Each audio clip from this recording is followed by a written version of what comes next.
All right, I believe we are live. I'm give it a few seconds. I believe we are live. Welcome, everybody. This is Chinese Wrestling Sit Down, where we sit down with wrestlers and personalities from within and out of China that's been part of the Chinese pro wrestling scene. We get a more in-depth look of who they are and their unique stories that made them become prime candidates as our main focus features of Chinese Wrestling Sit Down. I am your host, Al Leung, and my guest tonight, I don't know if I want to, hopefully I don't screw this up, but best known for being on NWA Powerrr, but he's so much more. 25 plus years of broadcasting experience and live event experience. Owner of Championship Wrestling from Hollywood. Two-time Emmy Award winner, Mr. David Marquez. How are you doing, sir? I'm fine, Al. Thanks for having me. Well, thank you for being on here. So let's see. So thank you for everybody for watching live on Facebook and YouTube, MKW's Facebook and YouTube. We are taking questions, and hopefully David Marquez always been very open to answer almost anything. Hopefully, I got an assistant viewing and screening the questions. So I know there's gonna be a lot of questions. So I apologize if some of them don't get thrown up here. So let's just start off. You've been 25 plus years. You told me just earlier before we went live, 26 years of broadcasting experience. How did it all start? What is the history of David Marquez in broadcasting? Boy, I originally wanted to be an animator. I wanted to make cartoons for Disney as a kid, and my entire life was let's make animation. I mean, I still have Ticonderogas and drawing pencils and everything right at hand. As I was graduating high school in the late 80s, and computers were coming into play in animation. No one told me that you really still needed to have a drafting type background to be in animation, even with computers. And since I didn't go to college or anything, I never had any ambition to go to college. And computers kind of scared me because I'd never seen one before or used one. We were still on typewriters for the most part, even that 88, 89, 90, that I just kind of scared myself, I guess, of not pursuing it. So I got into video instead, and it was more instant gratification. It didn't take like 5 years to do, 30 minutes of traditional Disney type animation. You could set up a camera, you can find a subject, you can go shoot your story and watch it and share it and whatever back then and get the reaction you're looking for. So I went into video instead. And I went right into working in TV stations when I was very young, when I was 19. And I moved to Missouri to get into broadcasting because way back then, you couldn't get a job in Los Angeles or New York or Chicago or one of the big markets. You had to start small. Today, I don't think that's the case. I think if you have a pulse today, you'll get hired anywhere, which is pretty cool. But I ended up in Springfield, Missouri, and news and went on everywhere. Freelance for ABC News and ABC Sports, ESPN. Pretty much stayed within the ABC system. That was before Disney owned them, so there was no favoritism or anything. It's just ABC to me was the top and still is when it comes to news and sports production. They're innovative, and that's virtually how I got into broadcasting. And I mentioned that you were a two-time Emmy Award winner. I know you're very hard to search on Google. What are the awards for? The first one, well, they're both for news. That's probably why. One was for a documentary series, and the second one was for a show called 50 Prime Plus that airs on Access. And if you remember New Japan Pro Wrestling and WOW and Impact at one time, well, Impact airs on there now on Access. The show airs on Access, AXS, and it's called 50 Prime Plus. It's a news magazine show, and we got the Emmy last year. Okay, wow. Mm-hmm. Congratulations to you. So you have like about 25, 26 years of broadcasting experience, but you actually have more professional wrestling experience. You mentioned it was about 30 years, 3 decades. How did you get into pro wrestling industry? Well, that's an interesting story too. most people always find it odd when I say this, but I didn't grow up a wrestling fan. Um, it was around me. My grandparents they were around the Olympic Auditorium here in Los Angeles, selling concessions and rotten fruit and stuff to throw at the wrestlers way back in the day. So I was always kind of around it. And uh, when I was probably, I don't know, 8 or 9 years old, I realized it was a show. It was puppeteering, and that was kind of it's animation to a degree. There's characters involved and stories involved, and how the match, all the three acts in a match. And I figured that out early on, especially when it came to timekeepers and television and where the cameras were located. And it's like, oh, okay, this is a show. I got it. Um, and and so it just kind of stuck in my head. But when I was getting more to becoming a teenager, taking jackets from the ring or doing quick photography or whatever they needed help with, I was always around for that. And then, you fast forward to my time in Springfield, Missouri, and World Legion Wrestling, a company I started with Harley Race and Gordon Soley. Harley and I parted ways in 1999 when I returned to California to work for Disney, oddly enough. And UPW, Ultimate Pro Wrestling, which was the WWF development territory where John Cena came out of. But I sold my interest to Harley and his wife BJ, and they changed the name of the company World League Wrestling, and it's in existence to today. But that's WLW. So that's my intro to wrestling. Well, that's quite a history. And you've been watching the term studio wrestling. It's been a more of a hot term since NWA Powerrr came on, but you've been doing studio wrestling way back, right? And tell me, better done. better done. So tell me exactly. Well, I guess let the viewers know in case they don't know what studio wrestling is, and maybe explain a bit about how it all came about, studio wrestling, and if there's any benefits towards studio wrestling. Well, studio wrestling goes back to the 1940s because that's where they figure they can transmit the signal out of the station, put a ring in a TV studio, and call it studio wrestling. I started doing it because that's all I had access to. But in reality, SmackDown's a studio wrestling show, the way that it's set up. There might be, and I'm talking about when they're in an arena versus Raw. Raw is shot set different than SmackDown, which is odd, but it's true. So it's studio wrestling. You're looking at it like a sitcom. You have cameras, mostly no fans on the side of the cameras. Everybody is on the opposite ends, creating a three-way set, like like a sitcom or some sort of TV show. And it's interesting you say like it's a hot button to say studio wrestling because of the NWA. But yeah, I've been doing studio wrestling, for probably 24 of the 30 years that we've been doing wrestling TV. I've ran in arenas, I've ran in gyms and clubs and all that kind of stuff too. But television studios are very magical. In America, everything prior to probably 1988 was done at a TV studio. Most shows, the WWE show was the exception in the mid 80s when they started doing arenas and larger venues. But before that, they were either in Allentown, Pennsylvania, at the Field House, and it was set up like studio wrestling. And in fact, it was called Championship Wrestling. They were all Championship Wrestling because they virtually only aired in their neighborhood in their television coverage. So everybody had a Championship Wrestling. It didn't matter if it was WWF or NWA or any of that. It was all Championship Wrestling. But Memphis Wrestling and the WTBS Crockett NWA show are probably the most popular and most famous studio wrestling shows out there. And that's probably more what my show emulates over the years. And NWA Powerrr as well. My director, Billy Trask, who's my pupil, is the director of NWA Powerrr.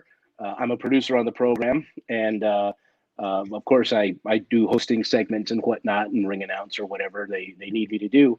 But throughout the day, I mean, I'm doing all kinds of stuff there, and it's all because of that studio wrestling history.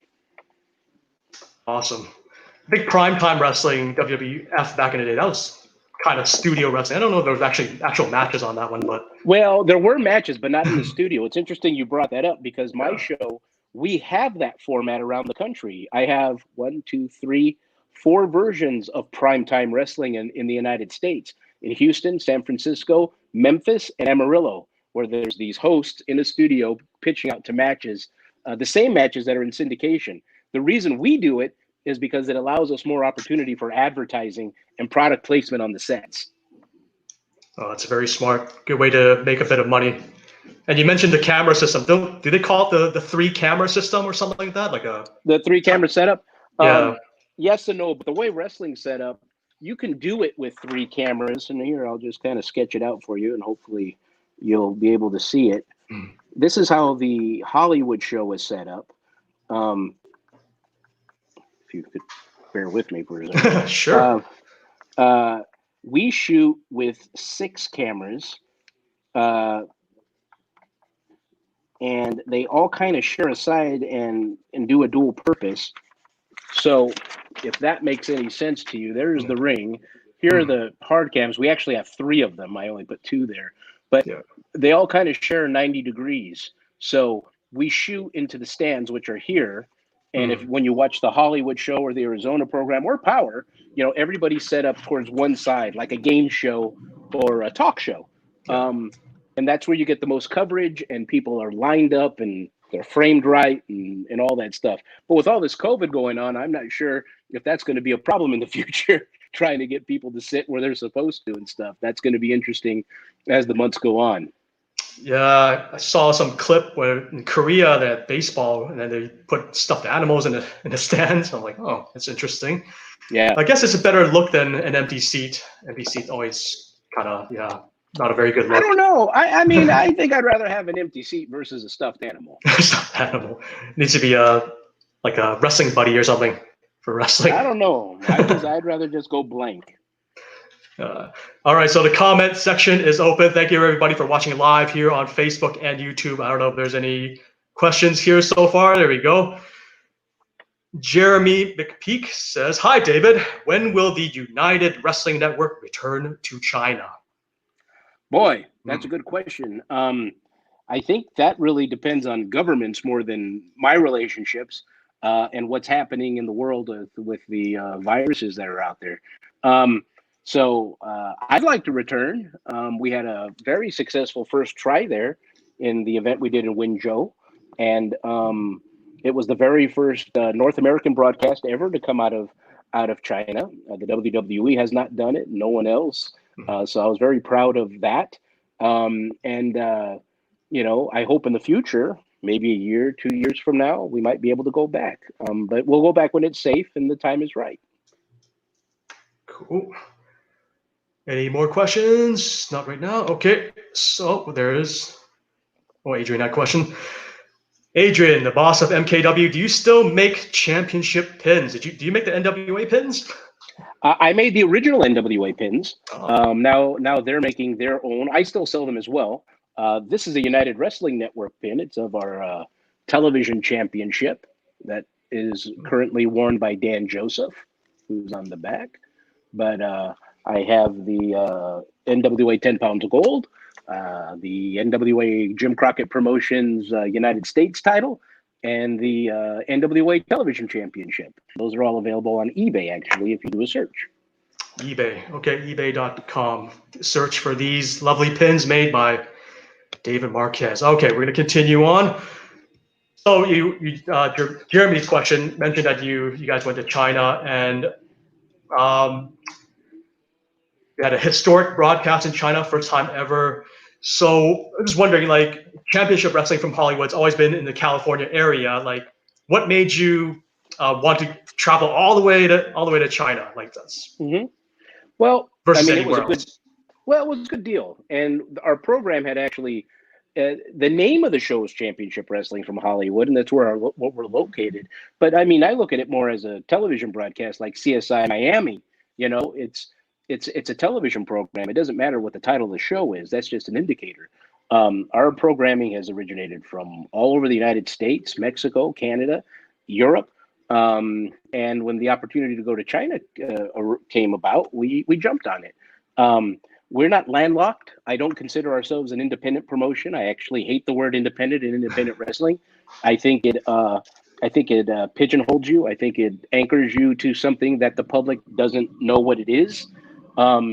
People are already confused at what pro wrestling is and sports entertainment. Now you're sticking another layer on top of it as independent wrestling.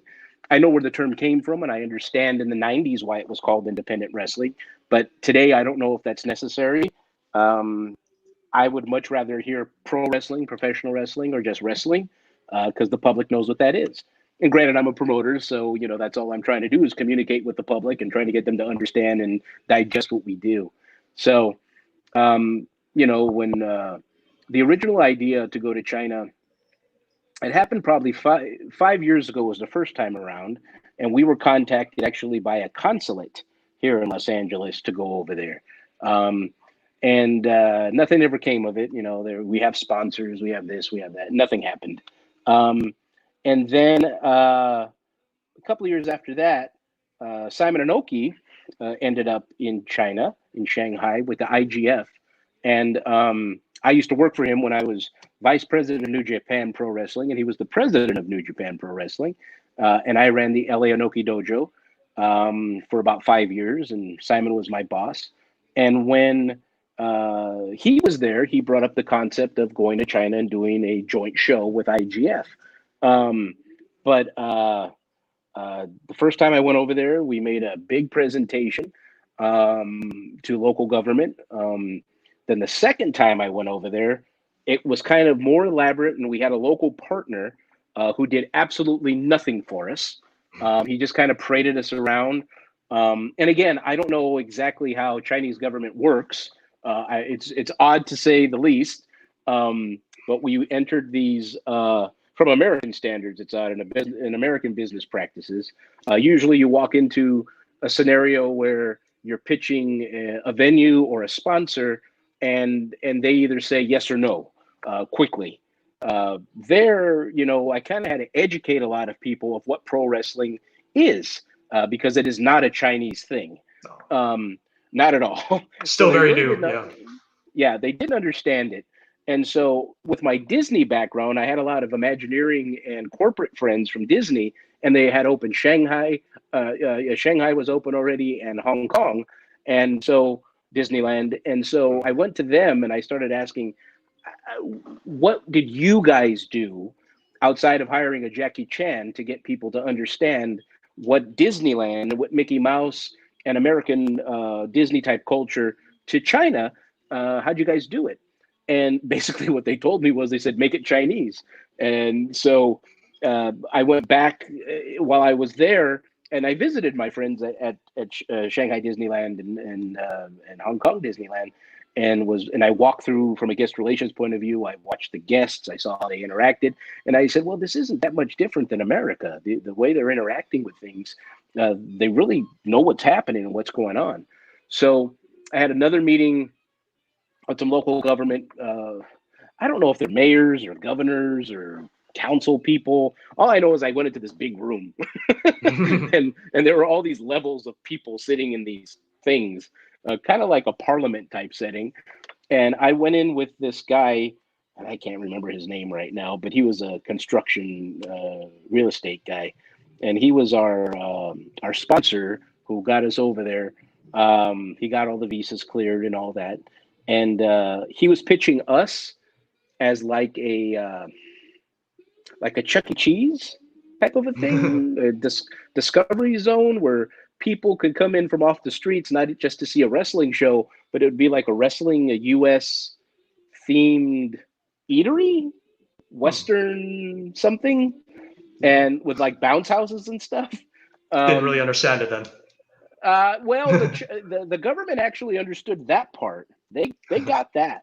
We took a tour of 3 locations where it might be permanent wrestling school, TV studio, where we would do the shows, weekly TV shows that would be on the government television, and all that. And we went through with the Chinese television people who didn't get along with me because, again, they didn't understand what I was talking about, and they had their idea and their way of shooting badminton and stuff, and it was what the translator kept talking. It was like, no, this isn't how you know. That's not how you do this. And if you want a good example of my negotiations with the Chinese TV crew, listen to Colt Cabana's Art of Wrestling. Colt Cabana was on the show, and he recorded everything. So you actually hear me giving instructions to the TV producers and directors and camera operators through a translator of how this stuff was supposed to go. It was very interesting. So that was the second time I went. Then the third time was when we actually did the show. And that was probably 3.5 years from beginning to end, actually doing the event. Wow. So from there, well, actually, I should mention that, the match between Nick Aldis and Colt Cabana for the NWA title, it's on the NWA YouTube. I actually, watched it recently. So that's definitely worth checking out.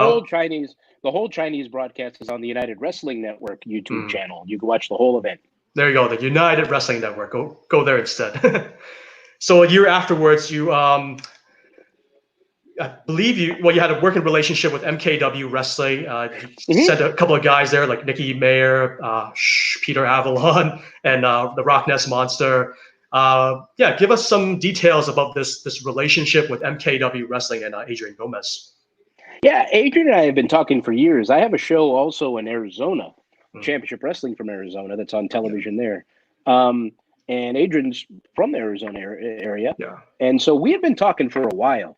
The day of the Wingzhou event, someone was on their way in to meet me, but I think there was a weather issue and they didn't make it. And so we never got to meet in person that day. But we kept communication up, and it just, everything all kind of lined up together, and it's all worked out. And I'm happy to have provided trainers and talent to your organization. And hopefully in the future, we'll be able to do some more. Well, that was going to be my next question. But before the pandemic hit, there was a rumor that, you might be working with Adrian once again, possibly running a future event in China. Is there anything you could reveal? You reveal a bit already, but is there any more details to that? Not necessarily at this moment. I mean, what I would really like to do, I think we made a championship belt, a world title. A United Wrestling Network world title, and I believe it's the first world championship to feature the Chinese flag with the rest of them. And I did that on purpose because I knew we were going to at some point go back. To me, it would be fantastic if we crowned a real world champion that's featured on international television in China. To me, it would have been fantastic. There's also more to the Chinese history with me. When I was in business with Harley Race, who is an 8-time NWA World Champion, he would always say to me, there's 2 places this belt hasn't gone: Russia and Red China. And of course, he's a guy from the 60s and 70s. There's a different way, the communist China, Red China. And I made a joke way back then. Well, if I ever have the opportunity to take it, whether you're there or not, I'll do it for you. And so when we took the title over there, that's why it was pretty big for me to bring David Lagana and the NWA to China. That's probably the second phone call I made was to David. And we made a deal. We took the title over there, and we helped 10 pounds of gold and all that. And a lot of it had to do with Harley Race. That's good. Fulfilling Harley Race's requests is always good. Yeah. And he got to see it, which is the best part. Oh, did he? Oh, that's good. Yeah, because he only passed this past winter. What do you think of it? Harley? Yeah. Oh, he thought it was great. That's great. That's good. He thought it was great. I don't know if he recognized the Chinese part or not, because he's older and had some dementia. But he did watch it, and he thought it was a great broadcast. He thought it had fantastic production value, and he was like, "This is what you always do," type of a thing. So he patted me on the back, and everything was kind of fine. That's good. Okay, I don't know if is there any more questions out there? Remember, the comment section is open on Facebook and YouTube.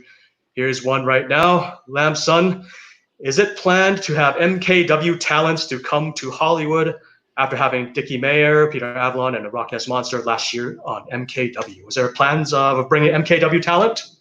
No, I'd certainly enjoy that. Absolutely. That's how this stuff works. So, thinking of my relationship with Australia, we had scores of guys come from Australia to America over the last probably 15, 17 years. Some of the bigger names that you might know, Hartley Jackson, Mikey Nichols, Shane Haste, both. Well, Mikey's not in WWE anymore, but Shane is. And so many more that came here. Sexton, who's there, Bronson, who's there. All those guys were in and around affiliated with me in United Wrestling Network. So I love it. I mean, going way back to my earlier days of recruiting talent, Fergal Devitt or Finn Balor, you know, that we brought him over from NWA Hammerlock along with Paul Tracy and a whole lot more when you think about it and go on and on and on. All right, so hopefully some MKW talent, more of talent exchange once the COVID era is over. Any more questions from my assistant? Aziz has a question. It would appear that the United Wrestling Network draws a lot of similarities to the old NWA territorial system with one champion traveling across state boundaries to defend the title. How did you come about in envisioning the United Wrestling Network? Any conflict with your role at NWA?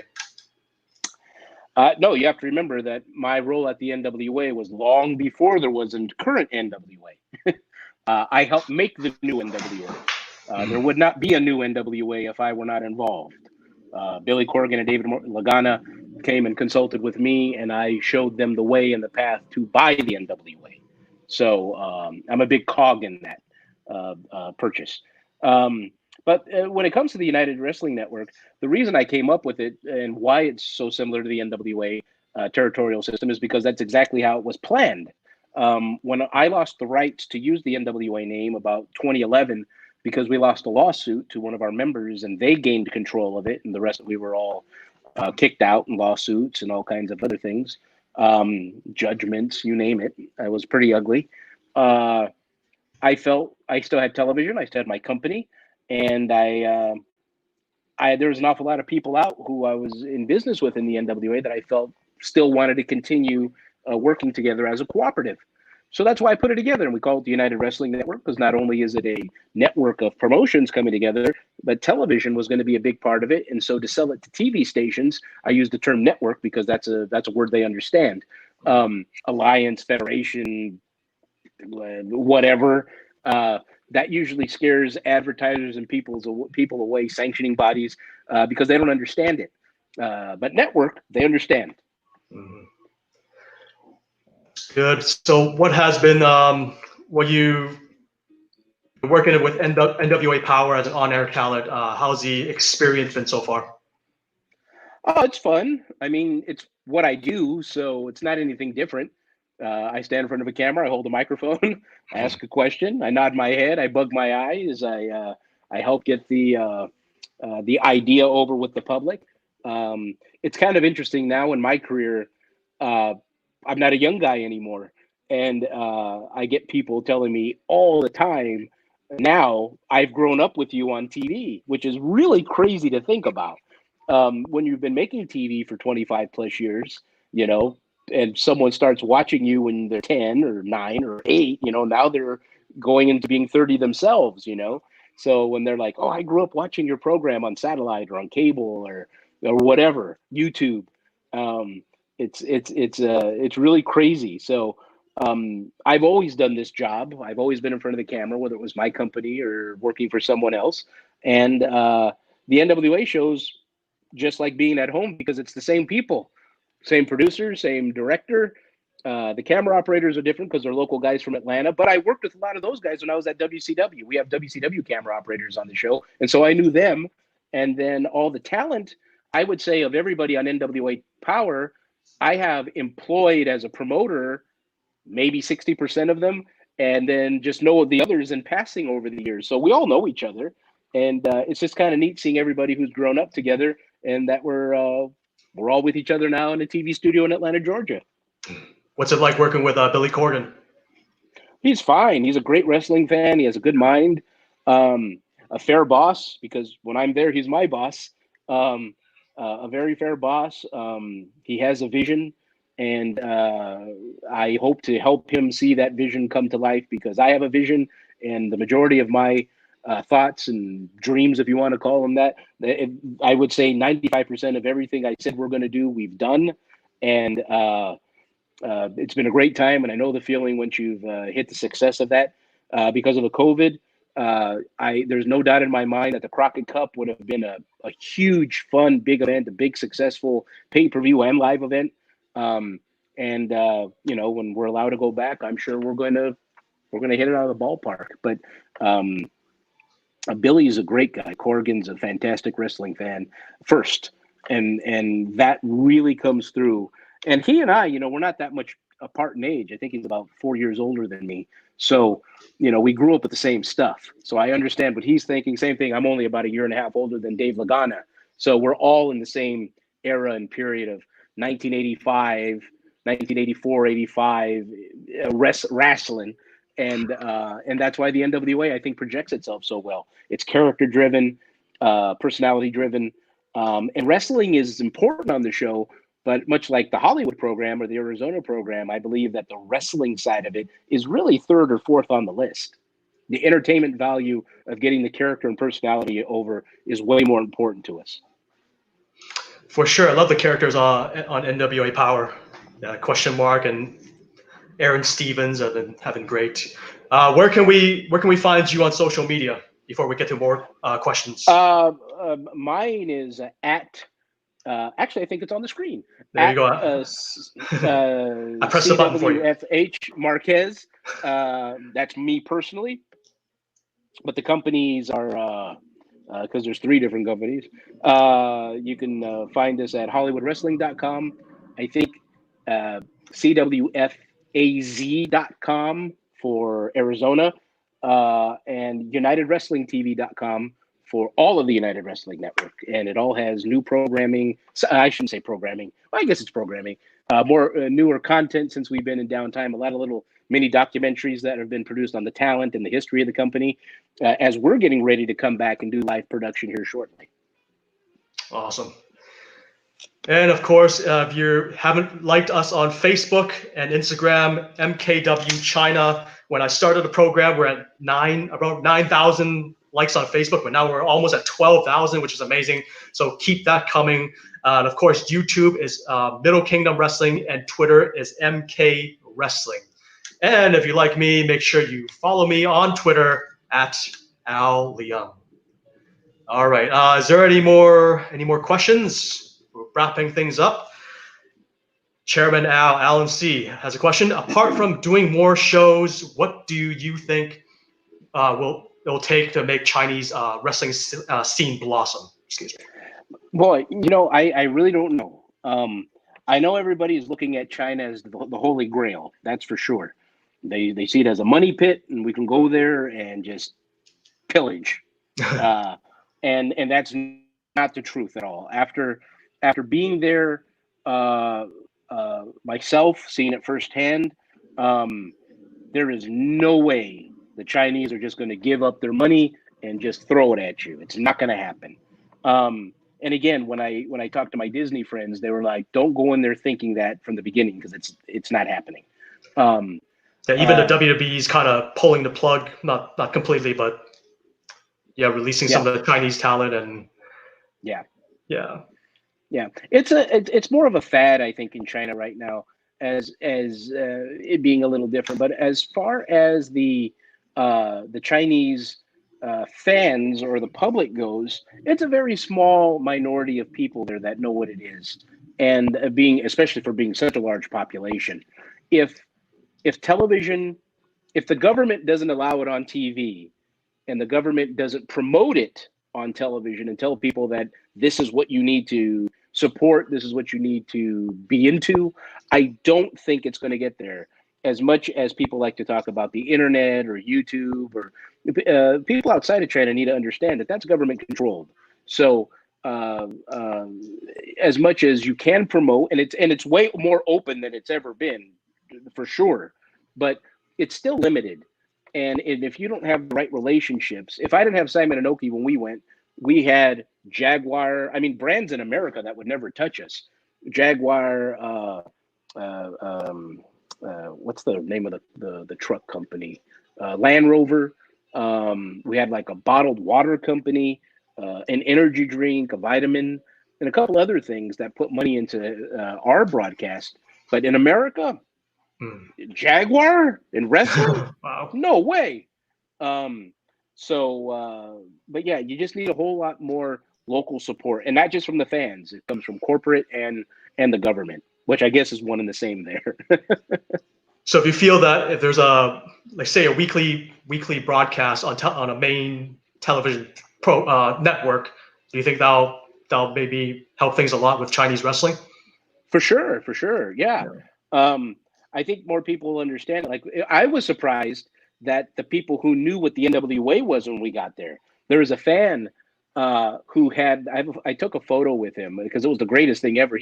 I don't think he knew my name, but he knew my face. And he kept yelling for me, come here, come here, come here, come here. And I went up there and he pulled out his own NWA world title belt, which I'm sure he got made or whatever there. But it was really cool because here's this guy all the way in China who had the title around his waist. Uh, he didn't necessarily. This is another interesting thing that I realized. Um, the fans in China thought Nick Aldis was American until we got to the press conference and he started talking like, "Whoa, he's British." Was that more respectable to be British versus an American over there, I don't know. or it doesn't matter? I just know people were shocked The because he accent comes opened. out. Yeah, well, I mean, here you have this big, beautiful American type man, big broad Mm. chest, tall, blue eyes, and we get over there, start shaking these hands, and I can see the bewilderment in our sponsors' eyes and our translators and hosts' eyes, and they're just like, "Oh, this guy, he's British." Pleasant surprises the most, I'm sure. Any more questions? Mason Dixon, I love what you're doing with the United Wrestling Network. Thank you, I Thank you, appreciate Mason. it. Any more? Okay. So if COVID, well, it might be a while, but if it's post COVID, everything's good. What are the plans? What can we expect from Championship Wrestling from Hollywood and Arizona? Well, we hope to get back into production with Hollywood by mid-July, so in about a month. Oh, it's pretty Our close. goal is to get back. We're going to be back with no audience, of course. Um, Now that I've seen how everybody else has done it, I had a chance to dabble in it this past weekend and practice and see how cameras in the room is going to sound. In a rehearsal we did, and it's going to be really good, I think. I think in America, at least, Top Rank Boxing on ESPN is doing the best out of everybody with the studio situation. They're presenting boxing live, I think, 2 or 3 times a week on ESPN, and the way that they're producing it, the shots are done right. It's blocked the right way. It's not overly extravagant in their production, kind of like how the WWE is doing, where they're kind of over the top with lights and lasers and kind of like apologizing for not having fans. It's obvious we don't have fans, so I don't think you have to overdo it.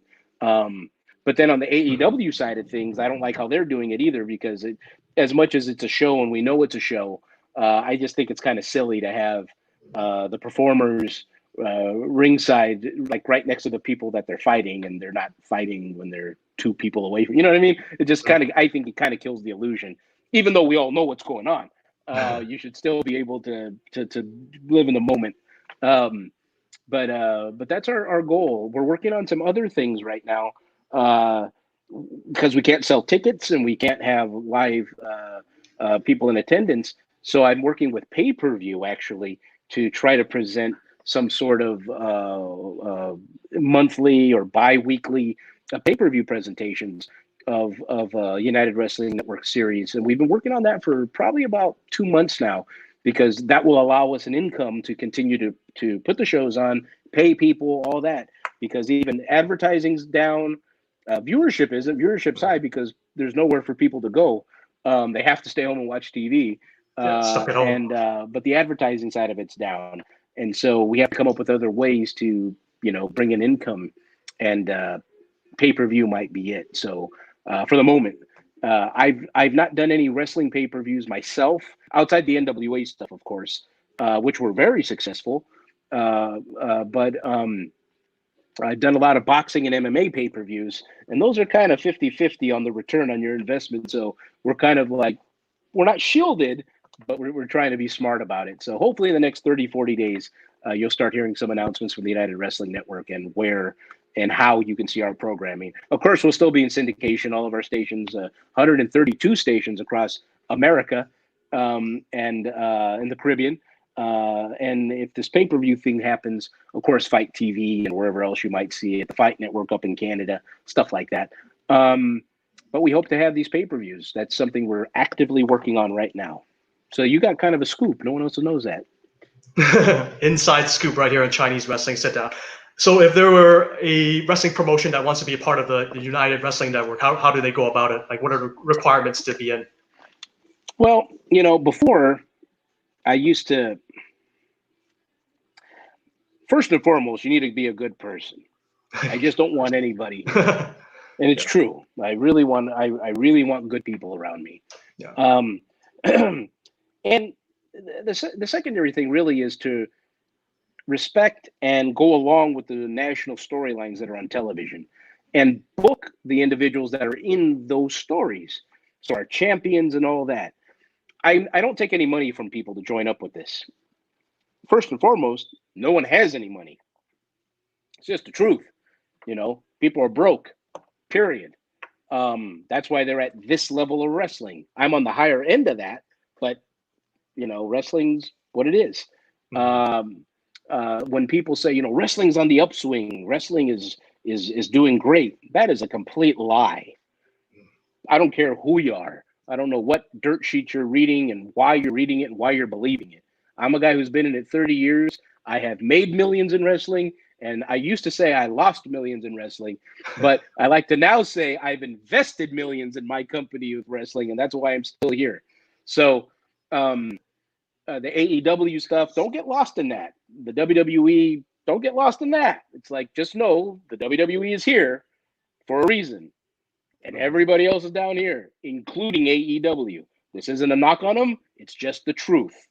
So, AAA and CMLL and New Japan, they're much greater stature when it comes to finances than AEW for longevity stake. These CMLL's been around for 80 years. Like, come on. The NWA's been around for 70. How long have we been around? No, almost 80 years. It's ourselves. So go in there. So 70, I think 71 or 2, 73, yeah. 73, 74 maybe. It was 48, I think, is when this NWA was established. So, but prior to that, there was still another National Wrestling Association that became the National Wrestling Alliance, and that was even before that. So, pro wrestling isn't where people like to pretend it is. That's still the kayfabe stuff that people buy into, which I think is hilarious. Yeah, it's always good to make people think that it's better than it really is. Kayfabe, right? So let's see if there's any wrapping up here. Is there any more questions? So, David, is there anything you want to plug? I saw that you were filming something over the weekend. You don't want to reveal that, but maybe your MMA stuff and boxing. What's coming up in David Marquez's life? Again, it all depends on the government here in the United States and here in California. Television production is finally opening back up, and so that's why we're going to be able to go into production on wrestling. It has less regulation than boxing and MMA. Boxing and MMA, it's going to be really expensive to put on. The medicals alone are, could be $80,000, $90,000 just to get the medical done, and that's even before you get to the purses, and then you can't sell tickets. So how are you going to make that money back? And there's so much involved with MMA and boxing. But immediately here in the next month, our show will be in production, the Hollywood program. We're doing stuff for the NWA, Carneyland. We're doing, I'll be producing 3-on-3 basketball for ESPN and pay-per-view the last 2 weeks of July in Las Vegas. So I'm getting back into my freelance stuff. Just keeping our company going. It's a whole lot of fun. for the most part. And, you know, pro wrestling does peek its head out, and the ugliness of it shows up every now and again. And that's the one thing that I'll never do to the public. I won't lie to you. If we're on television, the story is the story, and it stays as it is. And as soon as it's real life, you're going to get real answers. So I don't buy into all the other junk that is around wrestling. I like to be a real person. I like to tell you what you need to know, why you need to know it. And I'm not telling you not watch anybody else. Watch them, enjoy them.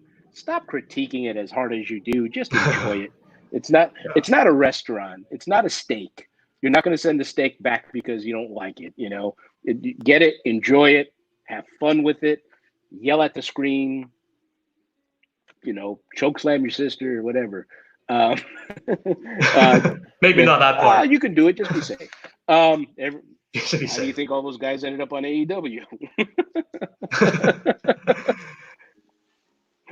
David, I appreciate the candor. I followed you on Facebook for many years, and I always enjoyed your posts and your honesty. I want to thank everybody tonight for watching Chinese Wrestling Sit here on Emmy's Facebook and YouTube. I am taking a bit of a break, so we'll be back for the next interview in about 2 weeks. Stay tuned to MKW's social media to see who that will be. And thank you once again, David, for your